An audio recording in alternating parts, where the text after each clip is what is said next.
वालेकुम। तो आज हम सीखेंगे कि एलिमेंटर क्या है और उसके अंदर क्या-क्या चीज़ें होती हैं, ठीक है? एलिमेंटर्स की सेटिंग्स वगैरह समझेंगे, सही है?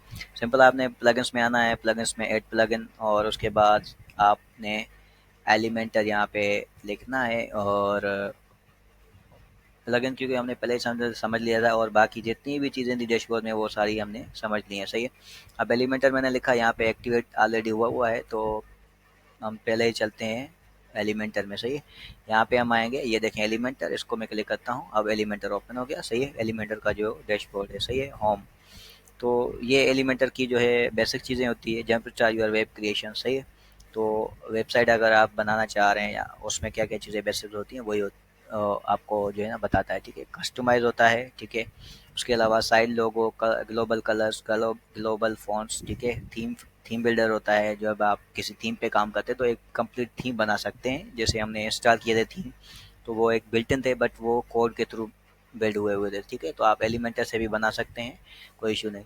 पॉपअप्स, कस्टम आइकन्स और कस्टम फ़ॉन्ट्स, ये सारी चीज़ें होती है। कस्टम आइकन्स आप खुद के ऐड कर सकते हैं, कस्टम फ़ॉन्ट वो भी आप अगर आपके पास हैं, अगर आपने बनाया है फ़ॉन्ट या कहीं से लिया हुआ है तो वो भी आप ऐड कर सकते हैं, कोई इशू नहीं।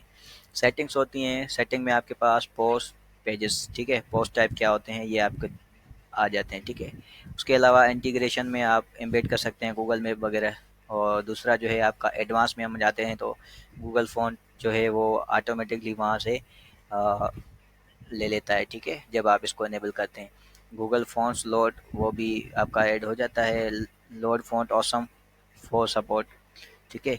तो ये हमने नहीं करना है। उसके अलावा जनरेटर टैग तो ये आपका ऐड हो जाता है, मेटा टैग्स वगैरह जब भी हम ऐड कर सकते हैं वेबसाइट में तो वेब पेजेस में वो आ जाता है, सही है?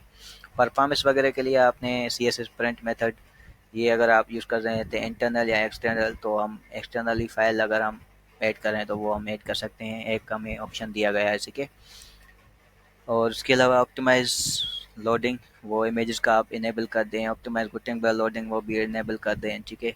लेजी लोड बैकग्राउंड इमेज को इनेबल कर दें। और एलिमेंट कैचे जो होता है, जो वर्डप्रेस के वेजेस या एलिमेंट्स हैं उनकी कैशे जो होती है वो क्लियर होती है, वो एक दिन का उसका टाइम सही है, सही है?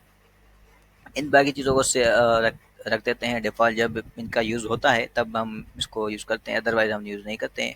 और ये आपका डिफ़ॉल्ट होता है या इनएक्टिव होता है तो हम इसको एक्टिवेट कर देते हैं, हेडर फुटर जो कि हेलो थीम में आ जाता है, सही है?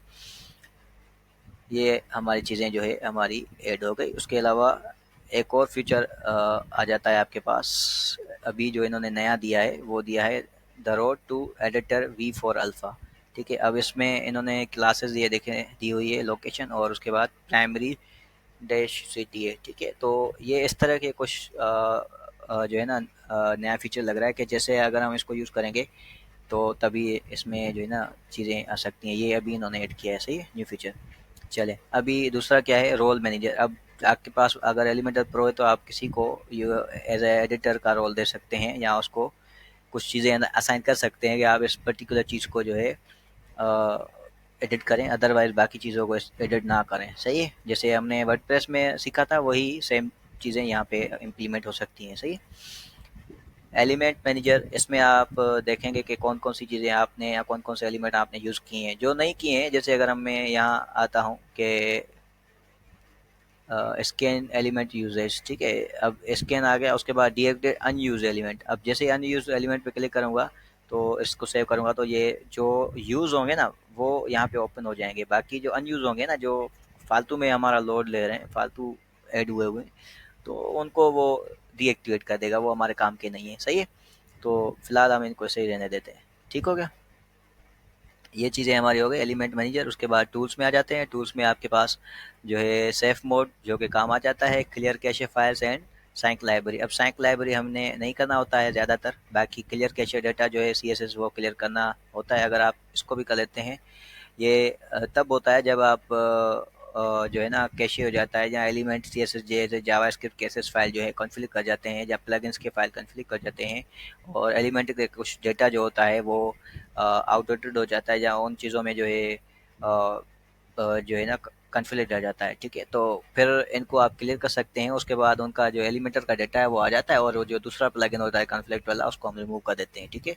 ये हमें डिबग करने के लिए काम आता है, ठीक है। और इनेबल सेफ मोड, इसको भी हम जब भी कोई इशू आ जाता है वेबसाइट में तो हम इसको डिबग करेंगे, उसके बाद जो एलिमेंट्स हमें कॉन्फ्लिक्ट कर रहे हैं वो एलिमेंट्स हमारे रिमूव हो जाएंगे, और हमें पता चल जाएगा कि ये हमने इस प्लगइन के थ्रू हमने ऐड किए थे, और इस वजह से इसका जो है ना इशू आ रहा है, तो वो डिबग में पता चल जाता है, सही है। उसके अंदर ये सारी चीज़ें हैं, ठीक है। वर्जन यूआरएल, और ये ज़्यादातर हम यूज़ नहीं करते, बट एट द एंड हम यूज़ कर सकते हैं जब हम इसका बैकअप ले लें, ठीक है। अदरवाइज़ हम इसको नहीं छोड़ेंगे। मेंटेनेंस मोड, अगर हम मेंटेनेंस मोड पे लगा देंगे, इसको सेव कर देंगे, तो वो मेंटेनेंस मोड में चला जाएगा हमारा वेबसाइट, ठीक है। यहाँ पे कोई टेम्पलेट हम ऐड कर देते हैं, और उसके अलावा मेंटेनेंस, ठीक है। अगर हम इसको लाइव देखें, अच्छा मैं लॉगिन हूँ तो मेरे ख्याल से इस वजह से दिख रहा है, बट अगर मैं इनकॉग्निटो में चेक करूँ तो नहीं, ठीक है। अच्छा, तो ये प्लगइन के थ्रू ही काम करेगा, या तो टेम्पलेट ऐड होगा तभी इसमें जो है ये ऐड हो सकता है मेंटेनेंस मोड, ठीक है। टेम्पलेट हमने अभी बनाया नहीं है तो ये यहाँ पे नहीं आ रहा, सही है। वो टेम्पलेट फिर शो होगा। चलें, सिस्टम इन्फो। अभी सिस्टम इन्फो में आपके जो है ना वर्डप्रेस का सिस्टम आ जाता है कि इसमें एलिमेंटर का सिस्टम आ जाता है कि देखें इसकी मेमोरी कितनी है, लिमिट, और इसका पीएचपी वर्जन क्या है, सारी चीज़ें है। पीएचपी मैक्स इनपुट्स यहाँ पे 1000 है, और मतलब कि ऑलराइट, मतलब सही है। अगर हम कोई चीज़ बड़ी इंस्टॉल करें या वर्डप्रेस में कोई बड़ी फाइल ऐड करें तो वो ऐड कर सकते हैं, या एलिमेंटर में ऐड करें तो ऐड कर सकते हैं, ठीक है। गेट हेल्प, ये आपका गेट हेल्प का ऑप्शन आ गया इनका। सबमिशंस, जो कि आपके फॉर्म के सबमिशंस आ जाते हैं, ठीक है। उसके अलावा कस्टम फ़ॉन्ट, ये आपके कस्टम फ़ॉन्ट आ जाते हैं, ठीक है। कस्टम फ़ॉन्ट आप ऐड कर सकते हैं यहाँ पे, बट ये प्रो में है, सही है। कस्टम आइकन्स भी ऐड कर सकते हैं, ठीक है, बट कोई इशू नहीं है वर्डप्रेस के हम आइकन्स यूज करें। कस्टम कोड, ये भी आप प्रो में, तो ये कस्टम जितने भी हैं ऐड कर सकते हैं। उसके अलावा एड ऑन्स हैं, जो कि एलिमेंटर के एड ऑन्स हैं, वो भी आपको प्रो में मिल सकते हैं, ठीक है। साइट मेलर, इमेज ऑप्टिमाइज़र, ठीक है, ये जो फ्री वाले हैं वो आपको दिख रहे हैं जो इंस्टॉल हो सकते हैं। बाकी जो प्रो वाले होंगे वो आपके लेट्स गो में जा रहे हैं, सही है। ये था आपका एलिमेंटर, ठीक है, एलिमेंटर एक्सप्लोरेशन। तो हमने आज सीखा कि एलिमेंटर क्या है और उसके अंदर क्या क्या सेटिंग्स होती हैं। ये हमारी एलिमेंटर की बेसिक सेटिंग्स थी जो मैंने आपको अभी बताई, सही है। तो फिलहाल इतना ही, बाकी हम नेक्स्ट टॉपिक में अभी सीखेंगे कि वर्डप्रेस में टेम्पलेट्स क्या होते हैं और उसमें क्या क्या चीज़ें होती है, ठीक है। अल्लाह हाफिज़।